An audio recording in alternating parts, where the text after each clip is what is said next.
Welcome back to the Real Life Pharmacology Podcast.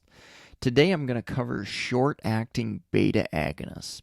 Short-acting beta-agonists are incredibly powerful, life-saving medication that can really help open up the airways in patients who have a hard time breathing. And most often the situations that I see these medications prescribed in, asthma, of course, that's kind of a reactive airway disease where the airway kind of swells up and you create a blockage, a reduced airflow capacity through the bronchioles and lungs and out through the mouth, obviously, and mouth and nose.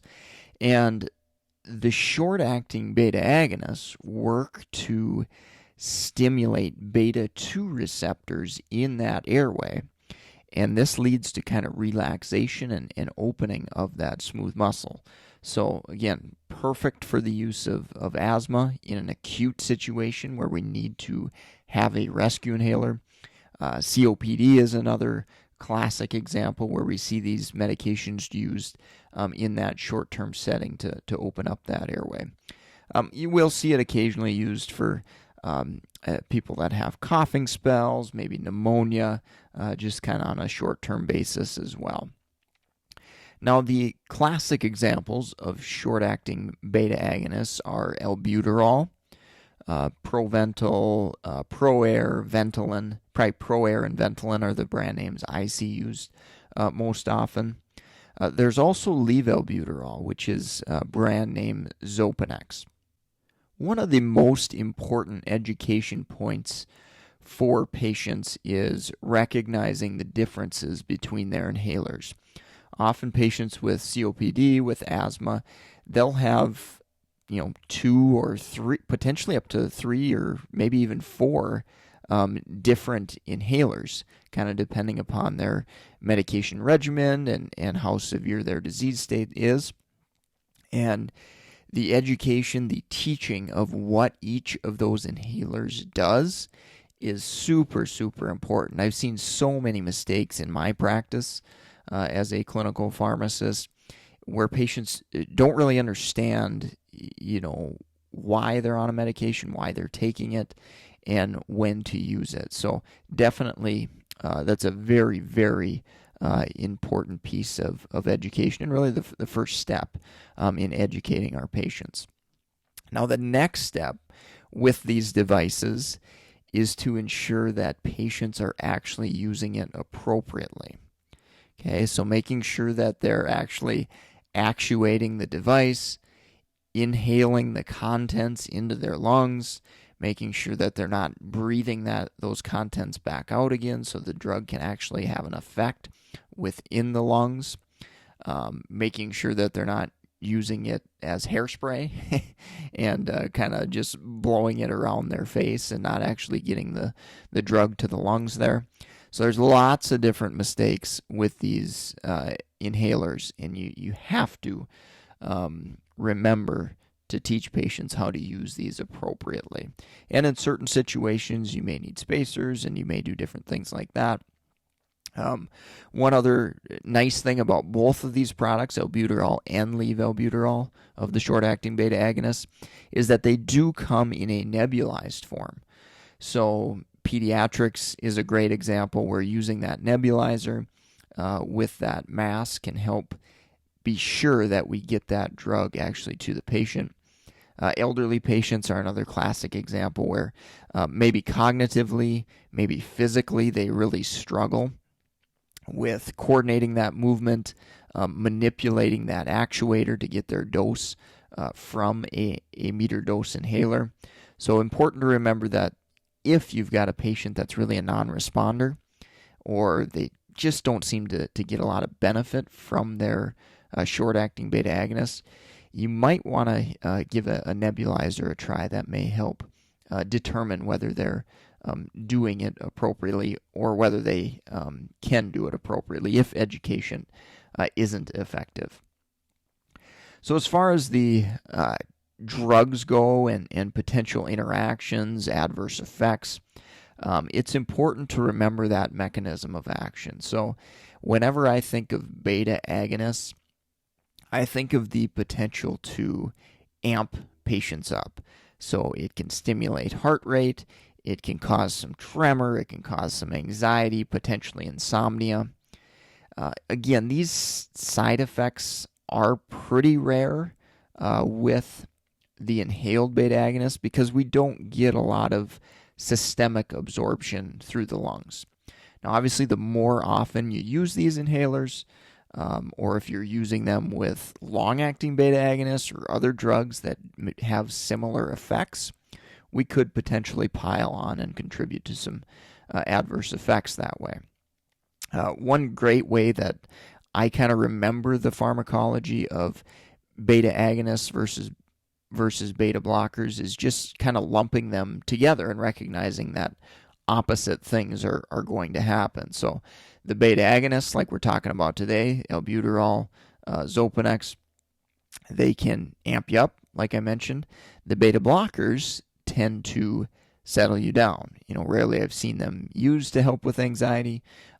More commonly in practice, they're going to be used to lower heart rate and like atrial fibrillation and really kind of settle things down as far as blood pressure goes as well there. So it's kind of a yin-yang, a good way to remember the beta blockers versus the beta agonists. Now, I also wanted to differentiate the receptors. So we got to remember beta 2, 2 lungs, and beta 1 is 1 heart. So beta 1 blockers typically are just going to act to slow down the heart. Beta 2 agonists, which we're talking about today, are going to relax that smooth muscle and help patients breathe better. So hopefully that gives you a little more background on the pharmacology and trying to remember these agents and their mechanisms and what they do.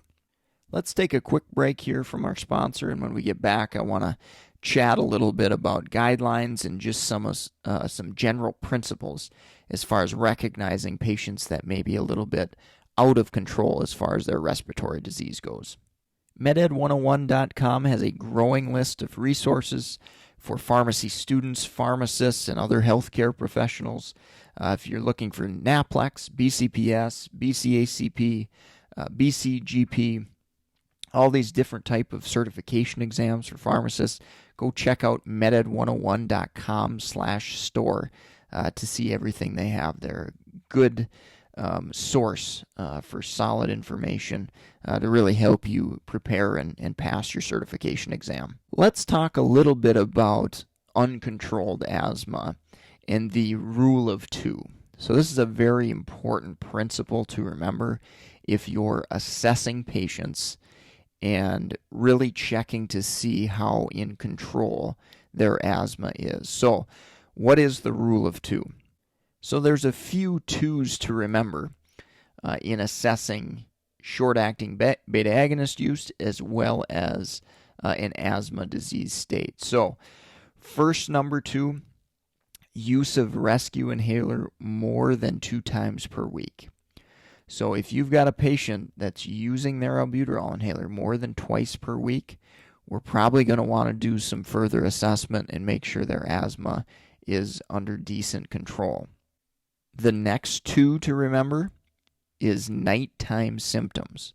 So if patients have nighttime symptoms of asthma where it's waking them up with difficulty breathing and asthma exacerbation, and that's happening more than 2 times per month, that may be a good indicator that asthma is out of control.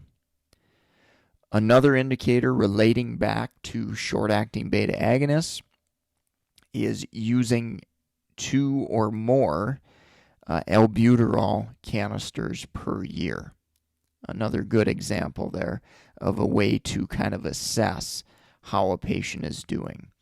And sometimes patients aren't real upfront about how often they use their albuterol. So a great way to maybe assess this is to identify where they get their prescription medications filled and actually see how many of these albuterol canisters or albuterol devices that they're actually getting filled. I do want to remind you that albuterol is often found in combination medications. So a good example here is Combivent Respimat, Duoneb. Both of these medications have albuterol in it, as well as ipratropium, a short-acting anticholinergic. So this is really important to teach patients that albuterol is found in these agents and that they should not be doubling up on these medications. I've definitely seen patients report with tremor, tachycardia, because they're using so much albuterol because they didn't realize that albuterol was in two different medications. So they were taking them really close to one each other on a very frequent basis in patients that have not been very well controlled. So definitely got to remind patients about that and or assess and ask if they actually have some of those medications at their home as well. One other pearl on use of albuterol and the short-acting beta-agonists is we generally administer these medications first. Now, if we think about their pharmacokinetics, they've got a quick onset. They can open up that airway very quickly. And in patients who are, let's say, taking a combination long-acting beta-agonist and inhaled corticosteroid, so in that situation, we definitely would want to use that albuterol first to kind of open up that airway, and then give it a little bit of time, a few minutes, 5 to 10 minutes, maybe wait if possible. And then we'd want to do that controller type medication. Again, this is if they're being given at the same time. It allows that airway to kind of open up so that controller, the long-acting beta-agonist and corticosteroid, can get deep down into the lungs and exert its activity better versus an airway that's kind of closed up. You may not get a good deposit of that medication. So in patients that are taking both types of medications on a scheduled basis, which is rare, but they're taking them close to one another, usually it's preferred to do the short-acting beta-agonist prior to the longer-acting or the controller-type medication. I think that'll wrap up the podcast for today. Thank you so much for listening. If you love the show, share it with somebody. Give it a good rating on iTunes and a review. Greatly, greatly appreciated. So many people have already done that, and I'm super thankful for that.